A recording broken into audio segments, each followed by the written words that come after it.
तो मैं आज आप लोगों के बीच में आया हूँ बेसिक ट्रिग्नोमेट्री का सेकेंड पार्ट लेकर के, जहाँ हम जानेंगे कि क्वाड्रेंट क्या है और इस क्वाड्रेंट को हम फुलफिल कैसे करेंगे और किस तरह से हम पूरे डेफिनेशन को जानेंगे कि 11th क्लास के बच्चों को सबसे बड़ी प्रॉब्लम होती है जब मैथमेटिकली वो सॉल्व करने जाते हैं ट्रिग्नोमेट्री को, तो वहाँ प्रॉब्लम होती है कि बेसिक थिंग कहाँ से देखेंगे।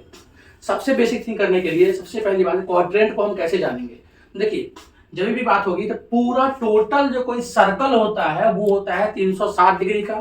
360 डिग्री के सर्कल को हमने क्या करा है मैथमेटिकली चार क्वाड्रेंट में, एक्स एक्सिस के अकॉर्डिंग और वाई एक्सिस के अकॉर्डिंग हमने इसको डिवाइड कर दिया है।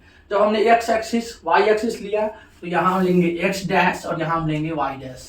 हम सबको पता है मैथमेटिकली ये हमारा हॉरिजॉन्टल प्लेन है, ये हमारा वर्टिकल प्लेन है। सबसे आसान तरीका अगर क्वाड्रेंट का याद करना है तो सबसे आसान तरीका है, आप सब कॉफी पीते हैं और कॉफी चाय पीते भी होंगे, तो यहाँ चाय बराबर हम कॉफी को लेंगे और हम देखेंगे कि क्या करते भैया, बिना चीनी का तो कोई भी आदमी आपका कॉफी पिएगा ही नहीं, क्योंकि जो बीमार है जिसको वेट लॉस करना है, अब हम जैसे लोगों के लिए चाय बिना कॉफी का चले, चीनी का चलेगा, आपके तो चलेगा नहीं।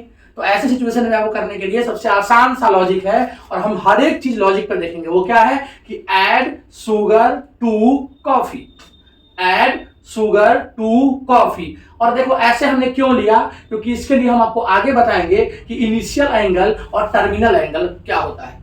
तो यहां देखेंगे ऐड, ए से ऐड तो हम बोलेंगे ऑल पॉजिटिव। फर्स्ट क्वाड्रेंट में सारे sine cos tan cosec sec सब के सब क्या होते हैं, पॉजिटिव होते हैं। एड शुगर, एस से शुगर एस से साइन, तो हम कहेंगे कि सेकेंड क्वाड्रेंट में साइन जो होता है, साइन थीटा का वैल्यू वो पॉजिटिव होता है। थर्ड क्वाड्रेंट में टू से आता है टैन, तो हम कहेंगे कि टैन जो है पॉजिटिव होता है। और फोर्थ क्वाड्रेंट में हमारा कॉस, जो हमारा कॉस है, सी से कॉस सी से कॉफी, तो चौथे क्वाड्रेंट में हमारा सी जो है हमारा पॉजिटिव होगा। मतलब कि सिंपल सी बात है कि हम देखेंगे कि जो एंगल होगा वो 0 डिग्री से हमारा ज्यादा और 90 डिग्री के से हमारा जो एंगल है वो 0 से ज्यादा होगा और वो 90 के कम होगा। मतलब कि 90 डिग्री तक का जो एंगल होगा फॉर्मेशन होगा हमारा, ये फॉर्मेशन जो होगा ये हमारा फर्स्ट क्वाड्रेंट में आएगा। तो सेकंड क्वाड्रेंट की बात करें तो हम कहेंगे 90 से हमारा कोई भी थीटा का वैल्यू जो है हमारा ज्यादा होना चाहिए और वो वैल्यू जो है हमारा सीधा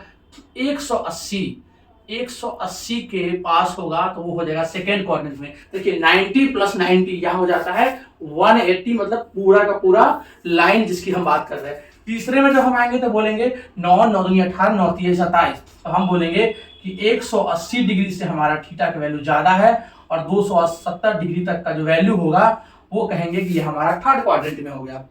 और जब हम फोर्थ क्वाड्रेंट की बात करेंगे तो यहाँ पे हमारा थीटा का वैल्यू जो है 270 डिग्री जो है इससे हमारा ज्यादा होगा और ये जो वैल्यू होगा वो हमारा हमेशा ध्यान रखना है हमको कि थीटा का वैल्यू 270 से ज्यादा और 360 के अप्रोक्स में आएगा, तो हम कहेंगे कि चौथे क्वाड्रेंट में आ गया है हमारा वैल्यू। मतलब कि हम 0 से भी ले सकते हैं इक्वल और ग्रेटर देन, इक्वल और ग्रेटर देन और 0 से ज्यादा और 90 के आसपास तक। तो 0 से 90 के बीच में राइट एंगल ट्रायंगल का जो फॉर्मेशन हम करते हैं तो इसमें हम कहेंगे 0 से 90 तक का जो भी एंगल होगा हमारा वो फर्स्ट क्वाड्रेंट में होगा। उसके बाद हमारा 90 से और 180 तक वो हमारा सेकंड क्वाड्रेंट में होगा। 180 से 270 तक हमारा थर्ड क्वाड्रेंट में होगा और 270 से 360 तक का जो होगा एंगल फॉर्मेशन वो हमारा फोर्थ क्वाड्रेंट में होगा। और इसी से हम कहेंगे ये हमारा क्वाड्रेंट रूल होता है ट्रिग्नोमेट्रिक फंक्शन को सॉल्व करने के लिए। अब आपने जान लिया कि यहाँ पर क्या है, सारे साइन कॉस टैन कॉसेक सब के सब पॉजिटिव है।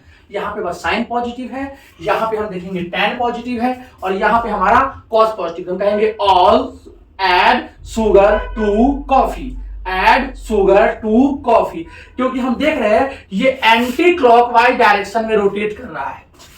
अब ये एंटी क्लॉकवाइज कैसे है, घड़ी के विपरीत दिशा में। हम देखते हैं घड़ी होती है टुक टुक टुक टुक टुक टुक टुक टुक टुक टुक ऐसे चलता है ना, टुक टुक टुक टुक, और यहाँ चलते चला ये ऐसे चल रहा है टुक टुक टुक टुक टुक टुक। तो हमारा क्वाड्रेंट हमेशा घड़ी के विपरीत, मतलब हम कह सकते हैं कि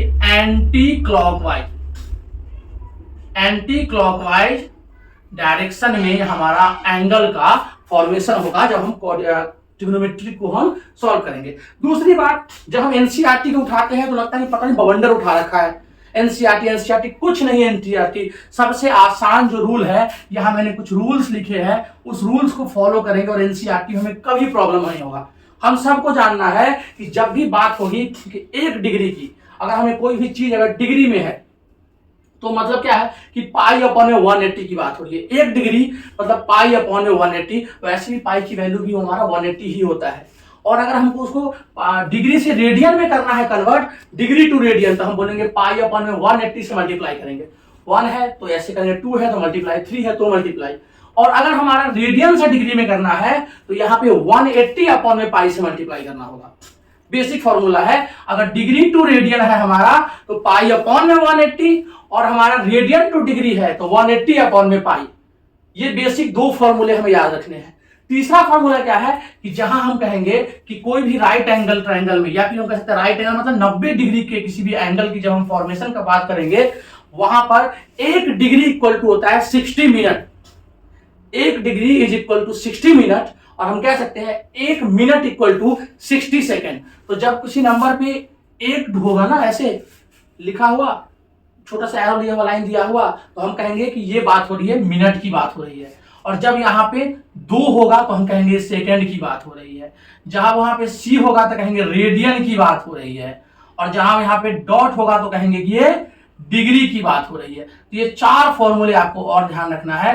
वो क्या है कि 1 डिग्री में अब बराबर हम बात करेंगे तो जब हमारे पास 1 के ऊपर में छोटी सी लाइन होगी तो मिनट होगा, डबल लाइन होगा तो सेकंड होगा, और हमारा सी होगा तो वो रेडियन की बात हो रही है, और डॉट होगा तो वो डिग्री की बात हो रही है। बेसिकली मेजरमेंट हमारा इसी फॉर्मेशन पर ही रूल करता है और इसी पर ही चलता है। आगे हम देखेंगे कि कैसे एंगल को फाइंड आउट करते हैं, कैसे कोड बनाते हैं, और कैसे हम किसी भी सर्कल के बीच के आर्क का लेंथ निकालते हैं। अभी के वीडियो के लिए बस इतना ही, और हम आगे देखेंगे। आप इसको एक बार स्क्रीनशॉट ले लीजिए और फिर हम आगे इससे हम आगे बात करेंगे कैसे चलाना है इसको। एक बार स्टॉप करिएगा इसको जरा।